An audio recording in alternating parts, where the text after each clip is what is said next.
Okay, magandang araw sa aking mga estudyante. Criminal Law 2, Revised Penal Code Book 2. So, pag-uusapan natin ngayon ang Lesson 1. Okay, so, ang Title 1 ng Criminal Law Book 2 is about crimes against national security and the law of nations. So, under the crimes against national security, we have treason. Number 2, conspiracy and proposal to commit treason. Number 3, misprision of treason. Number 4, espionage. Under your crimes against against the law of nations, we have 5. First is the inciting to war or giving motives for reprisals. Number 2, violation of neutrality. Number 3, uh, correspondence with the hostile country. Number 4, flight to enemy's country. Number 5, piracy in general and mutiny on the high seas and Philippine waters. Okay, so what is treason and espionage under Section 1? Article 114 of your revised penal code defines treason, which is any Filipino citizen who levies war against the Philippines or adheres to her enemies, giving them aid or comfort within the Philippines or elsewhere, shall be punished by reclusion perpetua to death and shall pay a fine not to exceed 4 million pesos. So no person shall be convicted of treason unless on the testimony of 2 witnesses, at least to the same overt act or on confession of the accused in open court. Likewise, an alien residing in the Philippines who commits acts of treason as defined in paragraph 1 of this article shall be punished by reclusion temporal to death and shall pay a fine not to exceed 4 million pesos. Okay, so what are the elements of treason? We have 3. First is that the offender is a Filipino citizen or an alien residing in the Philippines. Number 2, that there is war in which the Philippines is involved. And number 3, that the offender either levies war against the government, adheres to the enemies, giving them aid or comfort. Treason is known as a breach of allegiance to a government committed by a person who owes allegiance to it. It is a violation by a subject of his allegiance to his sovereign. Aliens offer temporary allegiance while in the country.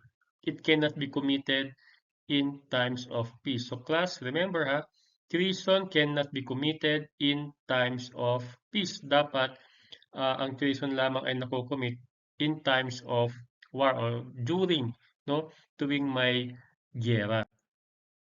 Treason is known as a breach of allegiance to a government committed by a person who owes allegiance to it. It is a violation by a subject of his allegiance to his sovereign. All aliens offer temporary allegiance while in the country. And nasabi natin kanina, treason cannot be committed in times of peace. So there are 2 ways of committing treason. First, by levying war against the government. Number 2, by adhering to the enemies of the Philippines, by giving them aid or comfort. So what are the examples of treason? Number 1, being an informer of the enemy. Number 2, agent or spy for the Japanese army. So maalala ninyo, no? Noong panahon ng Hapon, mayroon mga espiya. Yung mga espiya na yun, tinuturo kung sino yung mga miyembro ng mga HOOC, no? Yung HOOC Balahap, yung mga miyembro ng HOOC. O kaya, ito tawag na finger woman. Ito yung tinuturo niya yung mga, parehas siya ng spy, no? Yung finger woman, tinuturo niya kung sino yung mga miyembro ng mga rebelde. O kaya those who took an active part in the killing and being a makapili. Ano ba yung mga examples na hindi naman siya considered na treason? Number 1, It is the acceptance of public office without sufficient showing that there is adherence, aid, or comfort. Number two, mere government work during the Japanese regime is not an act of treason. Number three, no treason through negligence. For the overt act of aid and comfort to the enemy must be intentional. So class, ito yung mga examples ng treason, no? May kita ninyo sa unang picture, sabi niya, inosente, may sala, may atraso, kapag ikaw ang itinuro, tapos ka na, no? So yun ang sinasabi ko, class, na makapili, no? Yung mga makabayang katipunan ng mga Pilipino. So yan yung mga nagtuturo kung ikaw ba ay miyembro ng isang kilusan, no? So binuo ng mga mahihirap na magsasaka na pinangakuan ng reforma sa lupa. Kasi class, yung mga Japanese noon, no? Pinangakuan yung mga Pilipino. Pero dapat yung Pilipino, ituturo niya muna kung sino yung mga miyembro ng mga kilusan, kung sino yung mga hukbalhak, no? So pag naituro niya, ibibigay naman ng mga Hapon yung mga ipinangakong lupang pwede nilang sakahan. At namang makapili class, no, sila yung mga espiya ng mga Hapon at taga-suplong ng mga gerilyang Pinoy, Kanong at Pinche. So madaming inosenteng taong nadamay dahil sa maling akusasyon. So nakita nyo class, so naka takip ng bayong yung mga mukha nila. Siyempre, paano sila makilala ng mga nagtuturo? Okay, so let's proceed with espionage. So Article 117, espionage. The penalty of prison correctional shall be inflicted upon any person who, without authority therefore, enters a warship, fort, or naval or military establishment or reservation to obtain any information, plans, photographs, or other data of a confidential nature relative to the defense of the Philippine archipelago. Second, being in possession by reason of the public office he holds of the articles, data, or information referred to in the preceding paragraph discloses their contents to a representative of a foreign nation. The penalty next higher in degree shall be imposed if the offender be a public officer or employee. So napaklas ang espionage.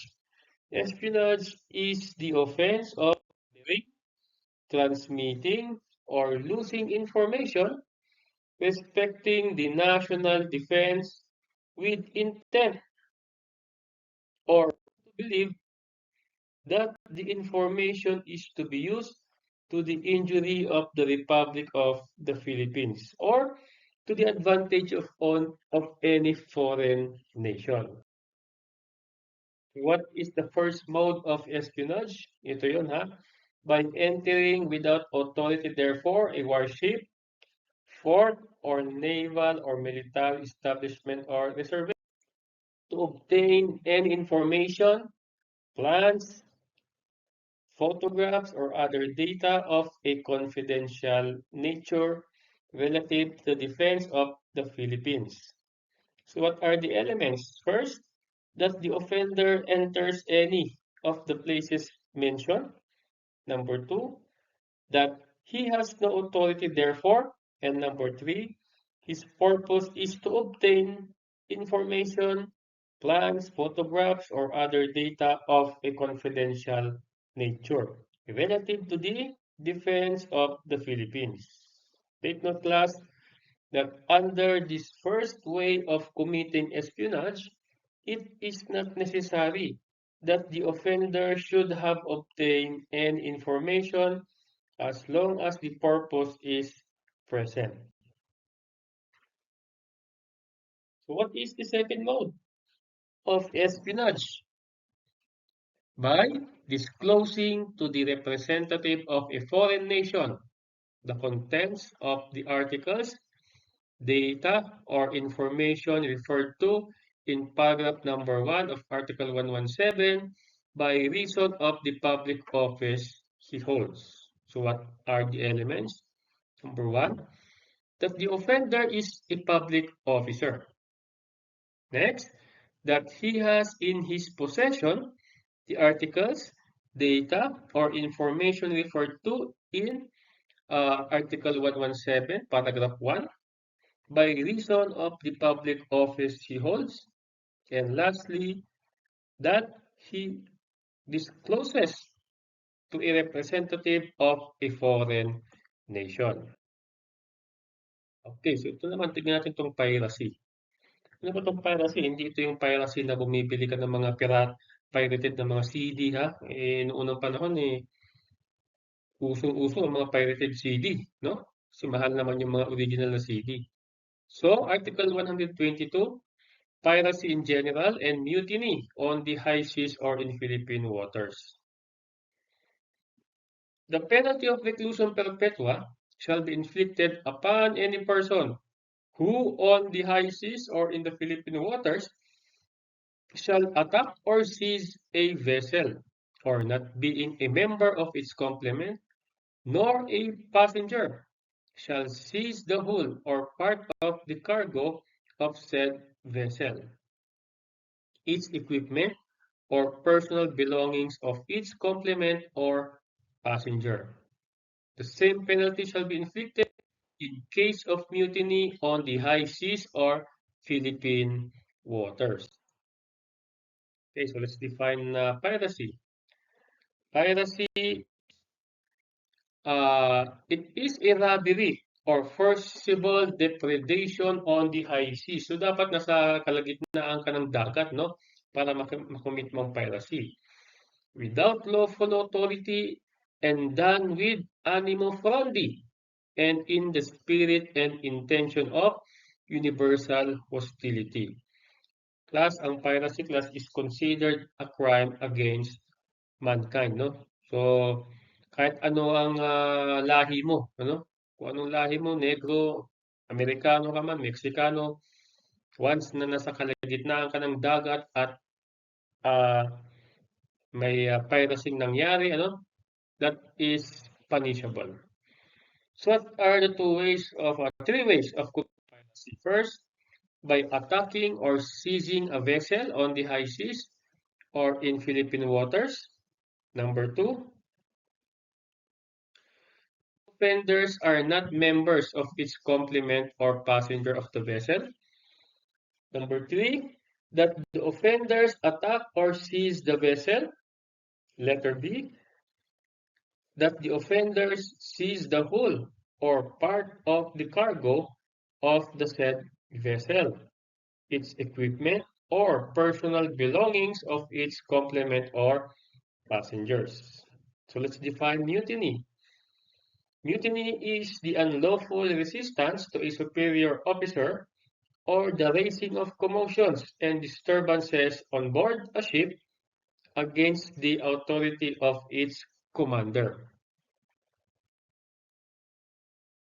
So mutiny is the unlawful resistance. So ibig sabihin pag you're disobeying the orders of the superior officer, no?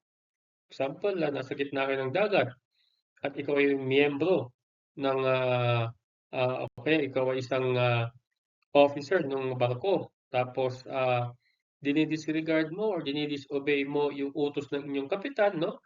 Pwede kang makasuhan ng mutiny. So it is an unlawful resistance to a superior officer, or the raising of commotions and disturbances on board a ship against the authority of its commander. Okay, so let's distinguish piracy and mutiny. First, the persons who attack the vessel or seize its cargo are strangers to the said vessel. In mutiny, they are members of the crew or passenger. Next, in piracy, intent to gain is essential. In mutiny, offenders may only intend to ignore the ship's officers or desire to commit plunder. Under RA 9372, a crime committed under Article 122 when it creates a condition of widespread and extraordinary fear and panic among the populace in coercing the government to give in to an unlawful demand shall be guilty of terrorism. So class, itong piracy is considered siya na terrorist act. So qualified piracy, tingnan naman natin to. Qualified piracy, the penalty of reclusion perpetua to death shall be imposed upon those who commit any of the crimes referred to in the preceding article under any of the following circumstances. Number one, whenever they have seized the vessel by boarding or firing upon the same. Number two, whenever the pirates have abandoned their victims without means of saving themselves. Or number three, whenever the crime is accompanied by murder, homicide, physical injuries, or rape. Note, it is qualified piracy when the crime was accompanied by rape and the offenders have abandoned their victims without means of saving themselves. Article 152, before its amendment, provided that piracy must be committed on the high seas by any person not a member of its complement nor a passenger. Upon its amendment, by RA 7659, the coverage included Philippines. Coverage of the law on piracy embraces any person, including a passenger or member of the complement of the said vessel in Philippine waters. So there is no ambiguity on the two. Qualified piracy is a composite crime. This is considered as a special complex crime by reclusion perpetua to death, regardless of the number of victims. Take note, class, that any person who aids or protects pirates or abets the commission of the piracy are considered as accomplices.